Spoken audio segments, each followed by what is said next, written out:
Thank you very much, Mr. Efford. It's a pleasure to serve under your chairmanship this morning, and I too congratulate my honourable friend for Stoke Central on bringing this incredibly important debate for us. And I know we have an excellent minister from DEFRA with us, but so I've been present here this morning, I've been thinking, ideally we would have a minister of the Department of Health, and we probably have the Children's Minister here as well. I know they are very busy in their departments, and that's not the convention, but we do need serious cross-government working on this issue to get it right.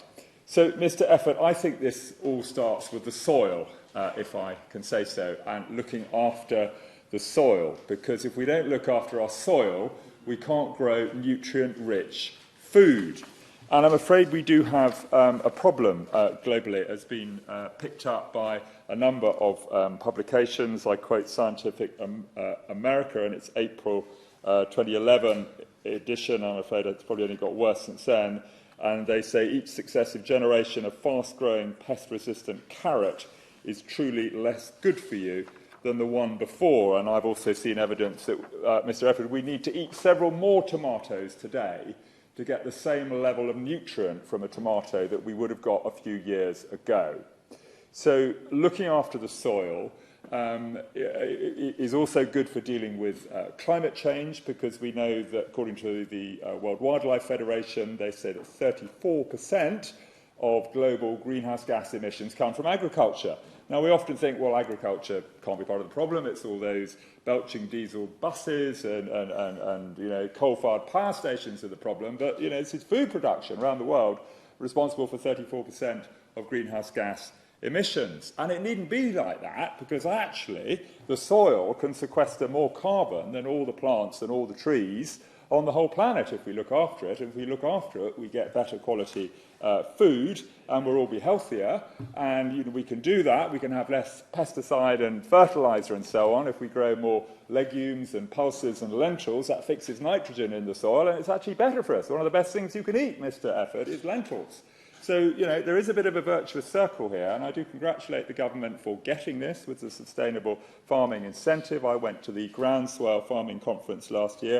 A couple of thousand British farmers who are on this journey because they want to look after their soils, they want to grow nutrient-rich food, so we have healthy children, healthy adults. They want to do the right thing, and we are on a journey, and as the Second Church Estates Commissioner, I'm very proud that on our 92,000 acres of farmland in England, we are going down that journey. I've been pushed by the Honourable Member for Bristol East and others on that, and I can tell you we've signed a compact with the National Trust. The train has left the station, and we are going on that journey. Of course, I give way to my honourable friend. Thank the Honourable Gentleman for giving way and congratulate him on his contribution. Does he recognise, as others do, that the National Farmers Union and sister organisations, the Ulster Farmers Union, has already committed to a net zero carbon by 2050, and I think it shows that the farming community want to do it, and they didn't have to be pushed to do it. They're on their way. I do agree. I too am in very close touch with my local farmers, who are one of the heroes of this piece. We need to be on the side of farmers, as my honourable friend from Cornwall said. We need to help them to do the right thing, and I think they absolutely do want to do the right thing. But, Mr. Efford, I don't think we realise quite how bad the food we eat is in this country compared with the rest of Europe. And actually, it is truly shocking. And it's all in the House of Lords July 2020 report, Hungry for Change, Fixing the Failures in Food, and it was repeated in the National Food Strategy. But we are an absolute outlier as a country in the amount of highly processed food that we eat. Over half of all the food we eat in this country is highly processed. In France, it's only 14%. In Italy, it's only 13%. In Portugal, already quoted favourably by my honourable friend over there, it's only 10%.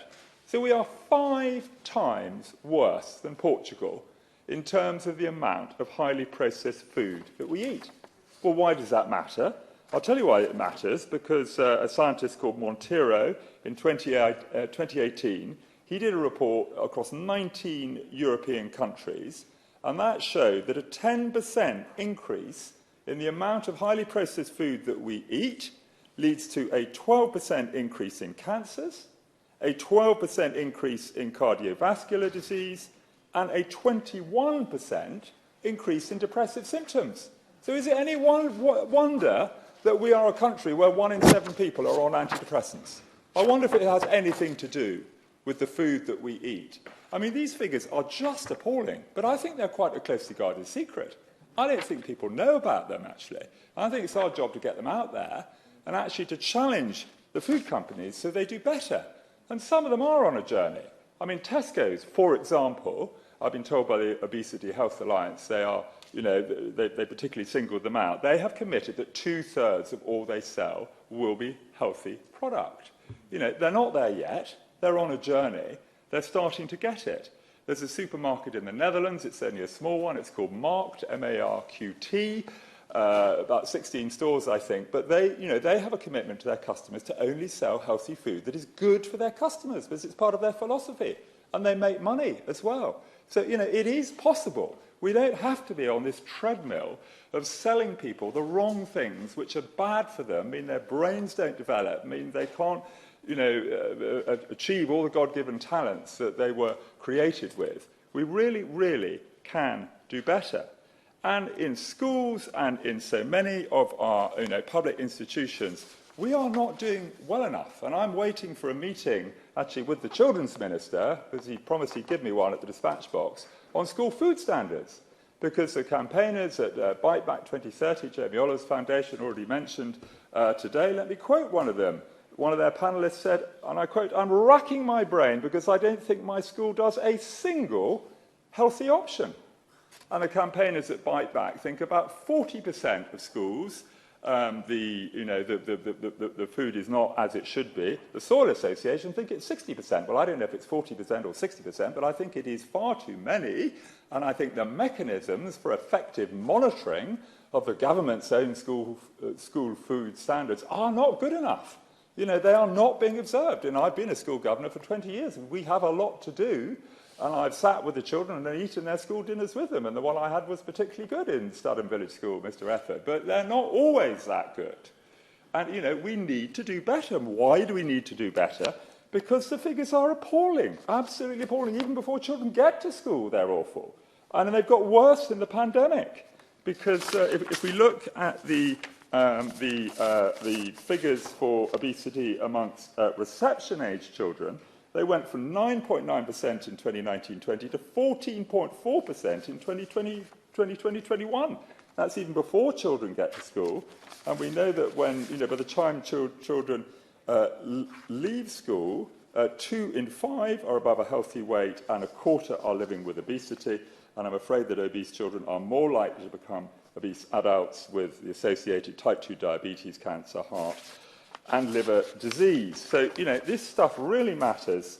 It's really important, and we really can do better. And I agree with the Honourable Lady for Stoke-on-Trent when she said it's not about being killjoy and it's not about bar humbug. Actually, I think we should be incredibly positive and upbeat about the business opportunities for British farmers, for food manufacturers. Actually, good food, healthy food is delicious. It's wonderful. You can have so much pleasure and enjoyment from it. So I'm very upbeat and very positive. I'm not at all negative about this area because I think there are so many better, delicious things that we could be doing and so many opportunities for our farmers and food manufacturers. But it is about fundamentally making the right thing, the good, the proper thing to do, the easy and the affordable thing to do. And too often, healthy food is more expensive, and it needn't be that way. It really, really needn't be that way. It's not always the case in Europe. I think there are issues about, giving people a little bit of confidence in how to cook and so on. But this is a big national effort. I'm looking forward to that white paper. We have a lot to do because we are not in the right place.